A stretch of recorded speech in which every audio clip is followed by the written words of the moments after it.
I use the video feature. Yes, for these. Plugged it into the back of my Apple computer, okay? And if you have the adapter for your iPhone or Android, and it will work fine. And then I play a song, and then I use the videotape to show that both sides are working, even on headphones. So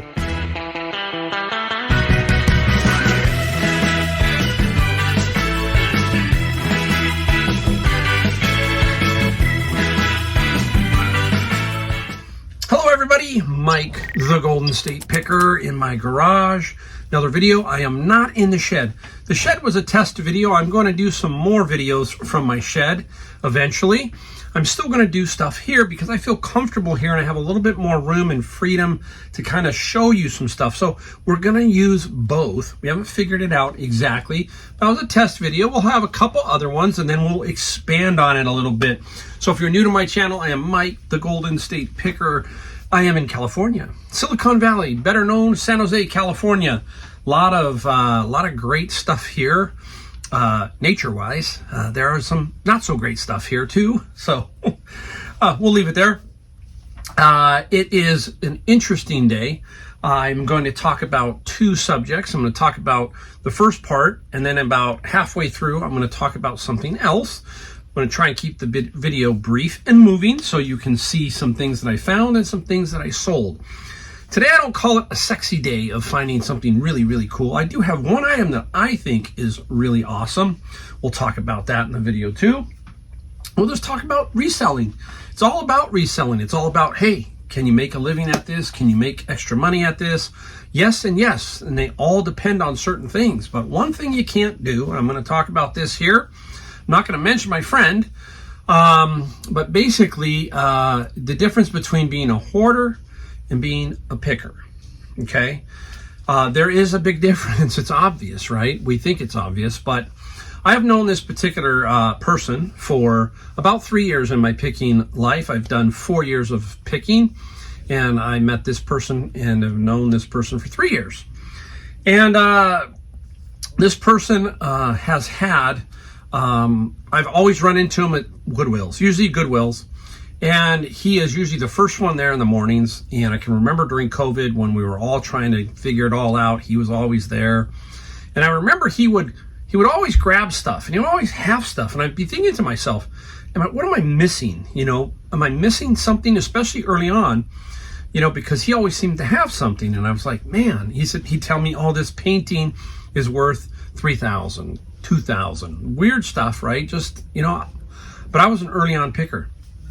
And so I never really understood it and I couldn't figure it out. He'd always say, hey, I got like 5 storage lockers full of stuff, really, really good stuff. And, you know, in a way, as a picker, you're thinking, what am I doing wrong? I mean, this guy's got 5 lockers. You understand, but then you have to break it down and realize that they're paying X dollars a month for these lockers. Is he selling a ton of stuff? Is he not selling a ton of stuff? So, you know, when you see people in the stores, you know, and you see them constantly and they're taking stuff, that doesn't mean that they're just great pickers and that you should follow that particular person. You've got to be very careful. That's why I talk about networking, learning who these pickers are and taking from each. Some you're going to realize are basically just, you know, hoarders or whatever they want to do. Nothing wrong with these, you know, types of things going on. I'm just saying, you know, you've got to realize what is happening, okay? Who is the buyer and the seller, okay? Some people buy, and some people buy to sell, and I buy to sell. I'm going to show you a photo of what one of his lockers, 5 lockers. We have finally, he has decided that he has to get rid of these lockers. They are in dire issue of they're gonna lose it. They're gonna lose all 5. It is going to happen because he's not going to be able to get rid of the stuff. So I was curious, and I had a friend go, and a friend sent me these photos and said, Mike, there's nothing there, nothing you would want. So I'm going to put the photos up here, okay? You're going to see it. And he says all 5 are exactly like this, all 5. That is basically a hoarder. He said that he basically left there with 3 items that he looked at out of the 5 lockers that he would want. And that was it. That's the difference, guys. If you're doing storage lockers and you're buying, you're using a storage locker and you're using it for your business and it's actively being used, okay? And that means you're going there daily to pick stuff up and ship, and it's organized, not like this, not stuff everywhere.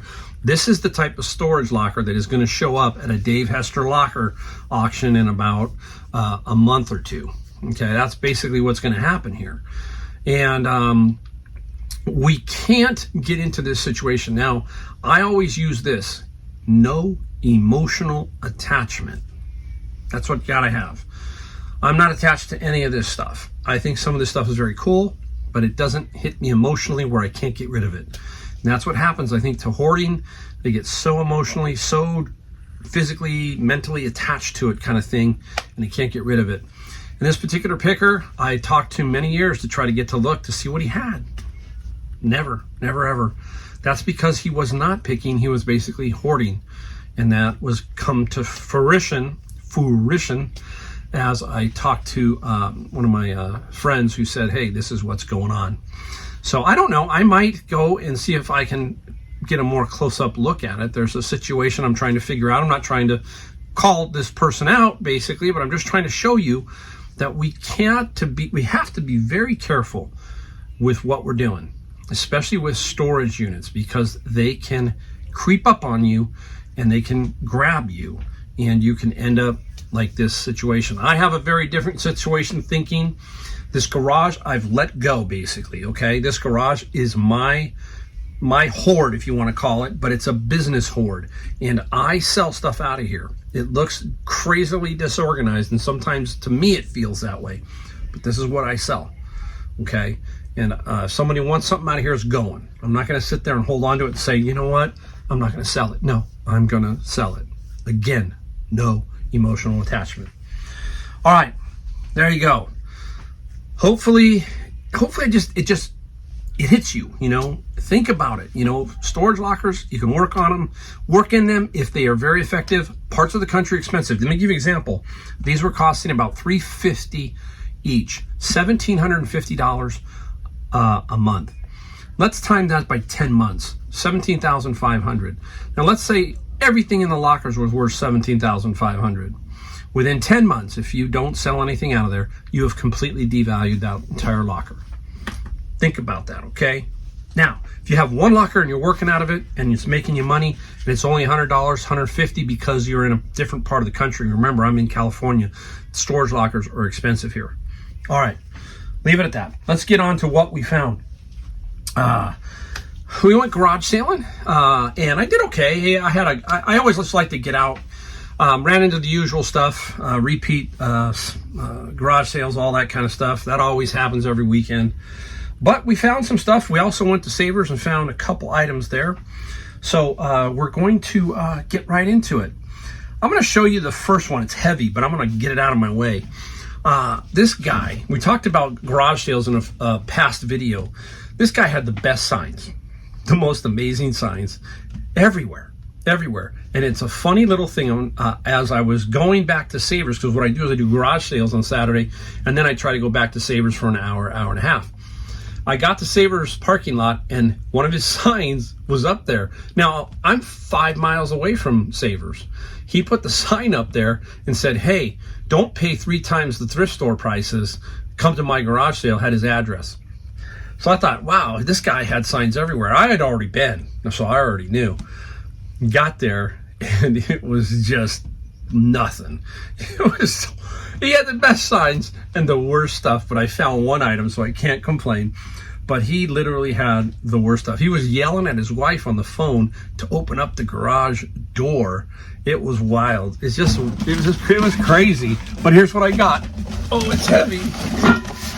All right, it is a cast iron Christmas tree stand from Costco. And how do you tell if it's from Costco? Anytime you see this ART number by the UPC code, tells you it's kind of Costco. It'll also say it on here sometimes that it is from Costco, and it does, Costco wholesaler. But the ART usually is an alert. This is brand new. Nobody used it. I got it for $5. Christmas coming up. That's when you start getting this stuff. Try and get this stuff now. And we don't know. I think I'm going to give it a conservative estimate at about 70, roughly $70. That's what I hope. I got another one down here. It's a little bit older, so we'll see how these two do coming up. But again, you look for Christmas now, not a month from Christmas. You can, but keep your eye out for stuff. Okay, let's see. Where are we going? Let's go to another garage sale. This is the first garage sale I hit, and I went in and I found this. This is a 49ers jersey, new with tags. I loved it. It is Jimmy Ward. Jimmy Ward is no longer with the 49ers. I actually could wear this one. It's a 44, so I think I could fit into that. And I might keep it, but I will probably try to sell this locally. On eBay, I will also put it up, but I will probably, hopefully get this sold locally. There's some Jimmy Ward fans out there, and the reason why is this is number 25. This is his first number. He changed his number to number 1. So 25 is his old number. And we'll see what we can get for it. Now, I'm going to tell you what I paid for all this after I show you the next items, and I'll tell you what I paid. Let's go down here. Here we go, guys. Same garage sale. You can hear them clanging. Baseball bats. Yes. Baseball bats, even though it's not officially Little League season, that kind of thing, they still are good. I'm going to drop a bunch of them, but I kind of just want to give you a general, okay? You can see these look, when you see baseball bats, old ones versus newer ones, you can kind of tell by the barrel and just the general look. This one was in very good condition. So I asked him, I said, hey, how much are the bats? He said, all the bats are $2 except for this one. This one was $25. So that alerted me to go and say, hey, let's see what this one's worth. This one is in extremely good condition. There is nothing wrong with this bat. This bat, I think I'm going to get, I'm pretty sure, $150, okay?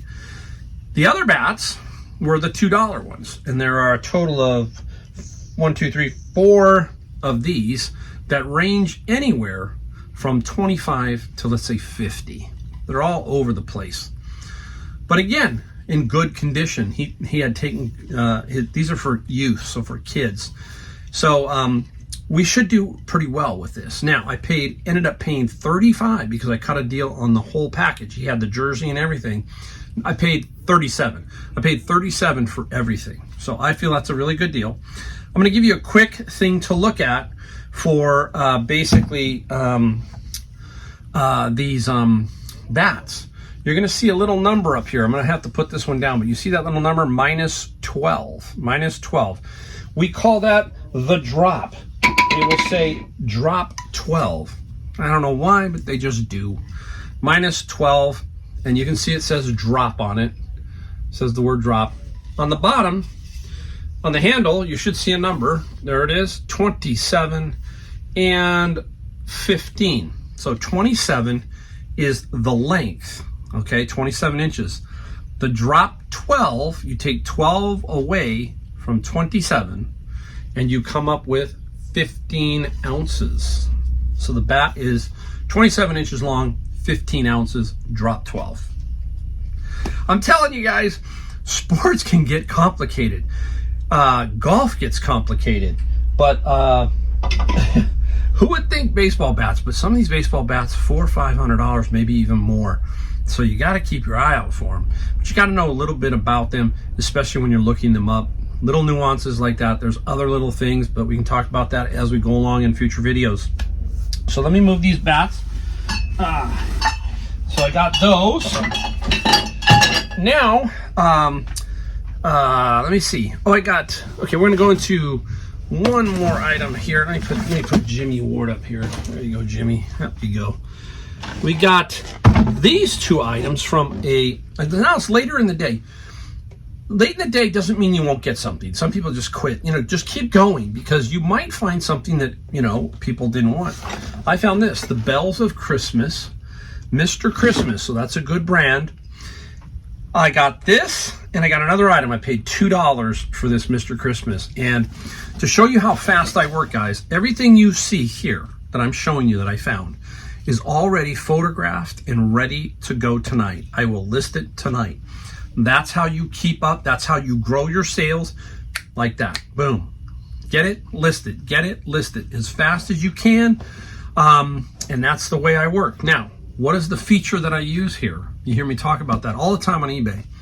The video feature. I already shot a 60-second video feature. Why 60 seconds on this? Well, I want to show each light hitting, pinging, lighting up. And not every song on Mr. Christmas lights up every bell. So you got to kind of let it run a little bit. So I let it run for 60 seconds. It plays, and then it's showing the lights lighting up. So that's something that I always do. I'm using more and more the video feature, guys, a lot. You'll hear me talk about that. Here, saw this. It's a cribbage board. My wife and I are starting to play cribbage occasionally. She beats me all the time. Hey, it's luck, cards. It's the way the cards fall. There is no skill involved. That's what I tell her. And then I tell her I let her win. That's not good, right, guys? All right. So it's a cribbage board. Very nice cribbage board out of maple, and how do you tell maple? You can see it. See it? It just is. It's kind of a whitish color. Now, there's a pattern here, and I'll just give you a woodworking thing. This is called tiger maple because it looks like tiger stripes, okay? That's the way it's cut. If you take a look at, here's a little tip about wood. If you take a look at the arts and crafts style, they will cut arts and crafts on the quarter sawn. So there is real quarter sawn, and then there's arts and crafts that looks like arts and crafts but is not quarter sawn. It's a little bit different, but you see that figured or tiger oak, they will call it, quarter sawn. Interesting. It'll register someday when you see a piece and you'll go, oh yeah, that's that tiger wood or quarter sawn or whatever you want to call it. Okay, interesting. So I got that for $1. I think Mr. Christmas is about 65. I think the cribbage board's about 30. Okay, so pretty good there. Now, I went to Savers, and in Savers I got 3 items, and I got this one, Shure microphone, SM58, very nice microphone. Shure is a good brand. Everything's in here, really, really nice. It was marked, I think, $8.99. I got 20% off. I always use the 20% off coupon, so that's one thing I use. And then we had this. A lot of people, this came right out. I grabbed this right, fast. When you see me grab something fast, you just know I know it, right? Or if you see something, you're grabbing it, you go, I know it. Brand new too. This is check and go. What is this? This is to find the dead top center sweet spot of the golf ball. Because obviously every time they make a golf ball, sometimes it's out around just a little bit, right? And you want to find that center. Oh, it spins the golf ball. And then on the top, you can put a line for being on the top. And then you can play the game. Again, all these technical things about golf, right? I mean, there's gadgets, there's training aids, there's all kinds of things in every sport. And so I have sold many of these. This was $2.99 at Savers minus the 20%. This is $25. It's brand new. And so that should be a pretty quick flip. The other one I got was this. And this here is a traction device for you. Can you see her there? She's hanging her head from a hook. It's very strange, but a lot of people swear by this kind of stuff. And it puts your neck in some sort of traction position. This was, I think, $7.99. I think this is going to be about anywhere from $35 to $50. I have to do a little bit more lookup when I sit down and decide where I'm going to price it. But $35 to $50, pretty good little find there. Trying to make sure that I have everything here. The jersey, I'm gonna have one more. This was the last garage sale on the way home. There was one that popped up right by my house or close to my house. And I went and I actually found 2 DVDs that I'm selling on Amazon. And one will get me about $8 profit, and the other one about $6, so about $15 for those. I paid $1 each for those. I also found these, okay? There you go. Griswold is the name we're looking for. Now, I have a good friend, Brian, and his wife, Gina, and Gina loves her cast iron. I always tease them about it, but I'm always looking for it too. So they've alerted me to many things about Griswold and Wagner and AVI, a bunch of these brands. So I saw this. I had a feeling it wasn't worth a lot of money, but I asked the ladies, I said, now this was like now noontime, and I said, well, how much do you want? She goes, both for $1. I took them for $1. Again, like noontime. Nobody wanted them. I'll take them, and I think I can get $50 to $75 for the pair. Now, something about this, that this is why we use our app, the eBay app, and we look at sold highest. So we do a search, and then we do sold highest. We want to find out if there's a unique one that sells for a lot of money, and there is in this one. It's called Hammered. I'm gonna grab something real quick. Bing. Okay, this is Hammered. This happens to be from my friend's locker. See it? It's Hammered. Okay, they call that Hammered. If you find one of these Hammered, you would see it on the edges here. Then you got some value. You got some money, at least from what I saw in the comps. I saw some cross outs at 1,000, a cross out at 600, 700. So keep your eye out for these, because somebody might think, okay, it's a cast iron pan, but you might get that hammered look. Okay, so very interesting. Yeah. Hey, if you add it all up, I think I have basically $625 worth of potential value here. I spent $64, I think, something like that, $64 for everything. So that's how you do it. You buy and sell. That's basically the way you do it.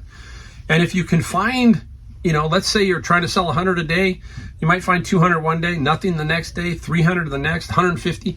The game is to keep finding, keep looking until you build enough inventory, build enough knowledge, and crank this stuff through. Pretty soon you'll start doing $300, $400, $500 days, $1,000 days. They'll be all over the map. But if you've got the good sources, and you've got this up here, and you're smart, and you don't get caught being a hoarder, and you don't buy just to buy, and you do all those kind of things, this is what can happen to you, all right? So I'm going to clear this out. I'm going to come right back, flip it around. We'll show you some things that I sold. Okay, everybody, back to show you what we sold. We have a few items total here. This is without shipping. I don't try to pad it so it looks better. $421. Can't make that up. I'm $1 high. Can't figure it out. That number still haunts me almost every day. Okay, some of you know what I'm talking about. All right. Let's get into the subject. The first subject I want to talk about really quick here, I want to just tell you about some eBay stuff that I've been seeing for myself. I went like 4 or 5 months. I went a long time with no returns. All of a sudden, they come in waves, right? Part of life of a business person on eBay and Amazon. And but I'm seeing a couple that are really strange. I'm getting some where they're actually purchasing it, then wanting to cancel. And they're not doing their work before. And then, if I didn't catch this one particular one, it was a DVD box set. And I ended up shipping it. I did not catch the message that they wanted to cancel. They didn't send a cancellation notice. I guess the instant payment thing from eBay hit, and I shipped it. And she said, hey, I was trying to cancel. Well, you didn't tell me via eBay or anything. And basically now she's wanting to return it. So I'm kind of screwed. So she makes up something. She doesn't say, oh, it was by mistake. She just makes up, says, hey, the condition doesn't meet the standards or whatever. So I'm seeing quite a bit of that. And it's frustrating. And it's just part of doing business on Amazon and eBay. I will tell you, people ask me, what is it like on the Amazon side? You do get returns on the Amazon side. I will tell you the difference is you are less emotional with the Amazon return because it's basically Amazon's going to do it no matter what. You're not going to have to look at the item. You're not going to, it's just, hey, it's done, it's over with, and you have no options really, okay?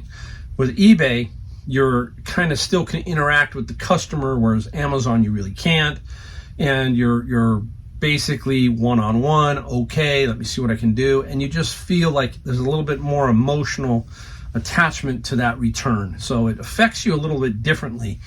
But that's why I like the Amazon. People say, well, doesn't Amazon have a lot of them?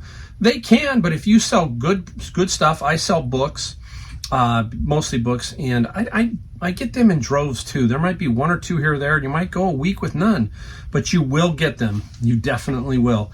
It's all part of business, guys. That's just the bottom line. Think about Amazon itself. How many packages every day are being returned? I go to this UPS store by me. I go to 2 UPS stores by me. Both of them are constantly busy. Not from people shipping stuff via UPS, but sending it back to Amazon. So, yeah, crazy stuff. All right, let's get right into it. Nothing super sexy. I got one cool one I want to talk about. End of video. Sorry, I like to stick it at the end, so I'm gonna try and save it for the end. Let's get right into golf clubs. Let's just go. Interesting. I bought a bunch of golf clubs for my friend. He had about 40, maybe 43, 44. And I put them in a different location. I put them in a shed that I had on the side here because I didn't take up a lot of room. I usually store them up here, but I wanted to put his there. And there was a reason. The reason I wanted to see them sell. So I knew I had about 40, 43. I think I'm down to about 10. So it's telling me, yes, they're selling. That's kind of the thinking. Sometimes you got to think a little differently. You got to say to yourself, hey, let's do this so we can kind of track it this way instead of trying to track it some other way. So that's how I track these. This is Nike Slingshot, and it is a left-handed ladies. Okay, interesting that I sold 2 of these within one day to 2 different people. So this is what they call, look, I'm going to give you a little tip here, guys. Look, it's an A, and they put a little line here so you don't get it upside down, okay? So they say, look, there's the A. What does A stand for? It's a wedge, and A stands for attack. Okay, there's all kinds of them, guys. I'm just trying to help you out. So A is attack, okay? I don't know why they don't just call it a gap, because you have a wedge, gap, sand wedge, lob wedge, confusion. 64, 60 degree, 56, 58, 52. I can rattle them all off. It's not that complicated, all right? Now, the other one I sold is a left-handed. Look at, see the line again? There's the line. This is a 9-iron. Oh, wait, yeah, this is a 9-iron because I've got to make sure I'm looking at it right. Because if it's flipped the other way, it's P for pitching wedge. So we got to be careful. We've got to watch these things, see how I was looking at it, right? All right, the 9-iron sold for $25 plus $14. And the attack wedge, I took a best offer of $22 plus $14 shipping. Very easy. They go in a tube. They get shipped via UPS, not the Postal Service. Maybe for another video. Now, you can sell damaged clubs. You can sell just the shaft. This one's a damaged club. This one happened to be mine. I don't know how it got damaged. I think my friends do. There it is, guys, right there. See it? Nice big ding in it. And I do remember the golf course that it got dinged in. It was Eagle Ridge, a Johnny Miller golf course. And I used to play this a lot. But I found another one. I found the exact model. Everything was the same. It was weird. And I found it at a Goodwill of all places. Now, you just take close-up pictures and you tell people it's damaged. Boom. I took an offer, $29 and $30 basically, and $17 shipping. Key here is you got to keep this under 48 inches long when you ship it. So your box has to be 48 inches long. Most drivers are about 45 inches long, so you have 3 inches to play with. So yes, even damaged clubs. I just said, you know what? I'm not gonna play it anymore. I got the other one. Let's just get rid of it.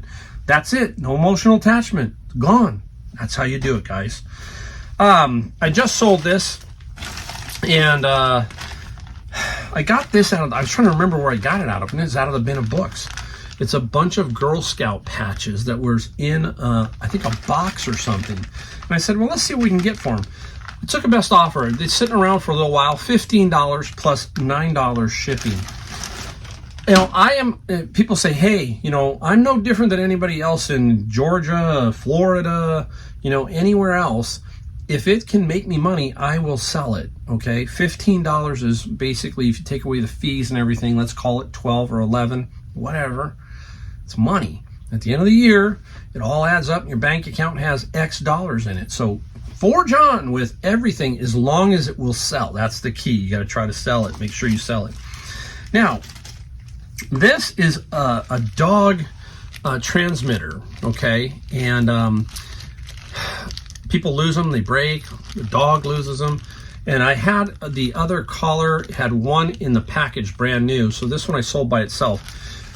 This one sold for $13 plus $6 shipping. So I broke out two. I had the main unit with one that was sealed brand new. Not going to give them the extra, sell the extra. Okay, so that's kind of the way I work with that. Here, we'll talk about the feature I use in eBay. Yes, for these I do too. What is that feature? The video feature. This is Bowers and Wilkins headphones. Really nice looking modernist design. And these got, what do we sell these for? The Bowers, the headphones. I gotta find them. Oh my goodness. You see how bad I am at this? Did I even, oh, $40 plus $13 shipping. What did I use? The video feature. Yes, for these. Plugged it into the back of my Apple computer, okay? And if you have the adapter for your iPhone or Android and it will work, fine. And then I play a song. And then I use the videotape to show that both sides are working, even on headphones. So that's a great feature to show that it is working. Saying it's working is one thing, hearing it is another. So that's what I use. Remember I've got a bunch of Transformer figurines. I bought like 13 of them, basically for about $5 each. This one here is Shadow Raider, and I took a best offer on this, and this sold for $55 plus $10 shipping. It is going close to me, so I know that the shipping, if I keep it in the right box, should be under $6 roughly. I'm hoping, and I charge 10, so I'll make a couple bucks, but 55, 5 into 55, and I have made more money, and these are selling quickly. I think I only have 5 left, so I've sold 8 within last weekend. I think it was last weekend. Yeah, last weekend. So that's how fast they can sell. Let's spin around. We got everything. Oh, let me get this big box. Back here is the big box. I'm going to pick it up just to show you. Oh, Mike, getting a little old. Here they are. What are they? 2 boxes of independent comic books. Okay. They are just independent comic books. I'm forgetting, I have bought so many comic books over time, you know, just independents, not Marvel, not DC. I took all those out, made one lot, and then this lot here. Finally, I just said I gotta get rid of these comics, and I sold them for $73, $34 shipping. It's going to Texas, so it's halfway. If they have advertisements in them, you cannot ship media mail. That's pretty simple. But even if I put these in 2 boxes, 1 box, I mean, I have the box for it. I still should be pretty good on the shipping at, I think it was $34, I said, $34. Let's go over to, I got 2 cool items. I'm going to save those for last. Here we go. Now, interesting book out of the bins. I didn't know. It just looked different. See, look at that. I had no idea. It said The Forbidden Book. What is this about? It's about the Philippine-American War. The Philippine-American War in political cartoons. There it is. It was a cartoon. And so I didn't know what to put it up for. So I think I put it up for $55, $60, something like that. Some guy last night sent me a funny offer. He said, look, yeah, I am a cheap SOB. That's what he said. He was flat out honest. And I laughed. I said, you know what? That's great. No problem, because I got very little into this, and I'll sell it to you for $30. And he said, thanks a lot, you know, after the purchase. And so this is an interesting book. So pretty cool. Now, some people, at least they're honest, right? I don't care. They're honest. That's the best way to be. All right, we're going to go this way. Here is a Franklin book. We talk about Franklin, Easton, NRA. There's all kinds of books that these book libraries, that book of the month, all that kind of stuff. This one sold for $13 plus $6 shipping. 2 years before the mast. Richard Henry Dana. I have no idea, okay, on this one. I will tell you a little secret. I'm going to show you, because I always like to teach. These are called quarter page or quarter leather. You see here, that's quarter leather. That's basically what they call it. You can kind of see it on the end here. If it was full, it would be a cross. So you've got to be careful when you look at some of these Franklins. Some of them are full and some of them are quarter. Quarters are not worth as much in general. So again, these little nuances in every single category we come in contact with is it drives you maddening, right? You think, oh, I got these are going to be really worth something. And then you realize, well, instead of 900, now they're worth 400 or 500. Still good money, but that's why you gotta be careful. Be careful. All right, my friend's locker. Okay, now remember, I bought my friend's locker. He was very much in the same situation as my other friend, but he was smart enough to say, hey, I got to get rid of it. I think I can sell it to Mike. Let's see. And I paid $2,500 there and $300 at his house, so $2,800, well over $6,000 so far, and not even touching it basically. This one's interesting, right up my alley. Magic. Jeffrey Campbell's Crystal Cups. These are like lecture notes and books of magic that are out there. Back in the day, people would print them basically themselves. And so some of these can be worth some good money. This book here, this little booklet here sold for $20 plus $8 shipping. So very, very cool. Remember, I collect a lot of close-up magic stuff. This is close-up magic, but this didn't interest me, so I let it go. I did keep a few things, not many, for my collection, and my collection is way up top in the rafters here. That's where I've kept it right now. Someday I would love to have a beautiful library with books and my magic stuff throughout. That would be fantastic for me. So if that ever happens, I'll let you know. I may be 90, but you'll get a view of my magic and library. People say, what's this? How many of you people know what this is? Yes, it's MS-DOS, Microsoft DOS, the first operating system of Microsoft, right? This is 6.2, and it's even an upgrade. You can't sell that. Who's going to buy that? Somebody, because somebody did. This particular item sold for $25 plus $9 shipping. Where'd I get it? It was in my bin of books. Amazing, right? MS-DOS. And believe it or not, if you can get a sealed brand new copy of it, you will get about 100. So don't discount. This is the stuff we talk about at garage sales, right? People give it, they're going, just take it for $1. $1 into 25 if you found it, right? That kind of thing. Okay, the last item, I think it is the last item. This one is, I think, is pretty cool. Out of the bin of books, one day these popped out. Dennis Wheatley. There are 3 of them. I'm only going to show you the one on the inside, Dennis Wheatley. So if you know, let me know. I haven't really dug around and did much research on them, but they are super cool. They are a murder mystery book. I don't know if they're booklets or how you bought these, but look inside, guys. Look at, here is pieces to a picture to help you solve this. This is almost like the, I think they're called the mystery puzzles, where you put the puzzle together and it helps you solve the mystery with the book. Well, this is the same thing, like a typewriter pages. Look at, there's a newspaper article, more stuff inside. Trying to give you a feel for it. You know, this is just, do not break this. It's just really interesting. Let me see if I can flash through one more. You can see it. Like, here's the telegram, the authors, you know, just stuff, more photos about it. It's just kind of like this thing you put together and you fill out Western Union cablegram. Very interesting. I love finding this kind of stuff. It's very interesting to me. Sold for $60 plus $10 shipping. So that equals $421. Darn it, I wish it was $1 less, but that's another video. Thank you, guys. I really appreciate you watching every single video. All of you who have stuck around with me for the years, and I appreciate it. Hit that like, hit the subscribe, hit the bell, all of that stuff. It helps the videos. It helps me get my message out. My message out is you can do this, make a extra income. Some of you can even make full-time business out of it. So thank you, guys. We'll see you in the